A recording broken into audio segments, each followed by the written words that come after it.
ديال مجموعه الجماعات اللي حنا اليوم كنناقشوها، عقد الامتياز وقس على ذلك الطرق التدبيريه. واش كاين على المستوى الوطني واحد التقييم حقيقي لهذه النماذج التدبيريه، وبالتالي هذه النماذج ابانت على المحدوديه ديالها وحان الوقت على اننا نتخلوا عليها ونمروا للانماط الاخرى؟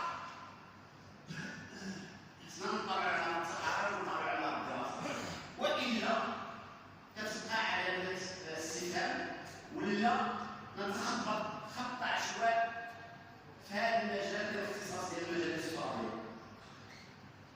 المجال هنا لا يسمح لابراز الثقوب والعيوب ديال القانون 83/21 اللي بموجبه سيتم احداث هذه الشركات.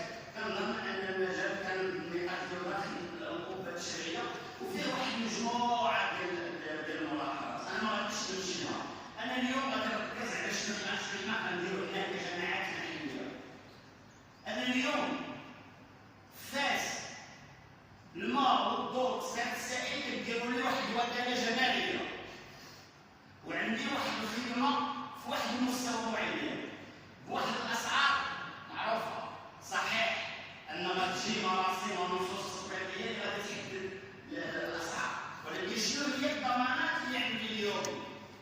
ان المواطن الفاسد ما غاديش يتضرر، ان ما غيتزادش عليه في الماء والضوء. شنو هي الضمانات اللي عندي اليوم؟ ان الخدمه اللي كتأدى اليوم داخل مدينه فاس ما غتسقطش. طبعا انا نعرف الجواب ما كانش عند السيد الرئيس، ولكن انا كنستحسن نعرف هذا الشيء كامل السيد الرئيس ونعرف القاعه كامله. جميل جدا اننا نخدموا على العداله الاجتماعيه، على العداله المجاليه، ولكن العداله المجاليه لانه ما نقدرش نشد الموضوع. فين هي في الصحه؟ فين هي في التعليم؟ فين هي في باقي القطاعات الاجتماعيه؟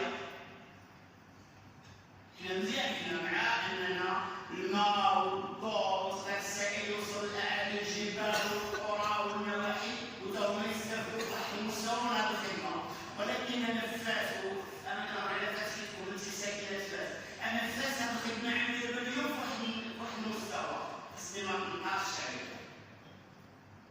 غادي تحت الموافقه ديال احدى هاد الشركات اللي غتقوم بهذه المهام. حنا الدور ديالنا غيتسالى اليوم،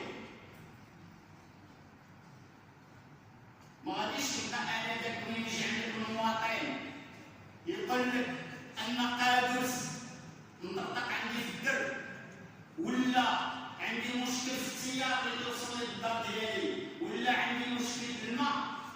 ما تبقاش عندك واحد الصلاحيات قويه للمجلس الجماعي باش الاعضاء وعضوات المجلس باش يتدخلوا في هذا المجال، في هذا المجال. هذه تخوفات مشروعه واللي عبروا مني عليها السكوسيه الاعضاء.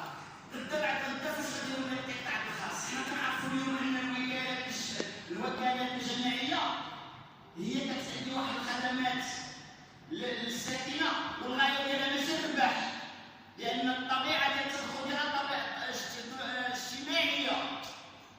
غدا بعد غدا مثلا كنضرب بعض الامثله، هذاك اللي غادي يشرف على يدبر ديك الشركه الا طلبت منها خدمات كثار خاصها تكون تستثمر كثار، الا استثمرات كثار خاصها منين ترد. هادشي اللي كيخلي ان هاد التخوفات تكون علينا على المستقبل.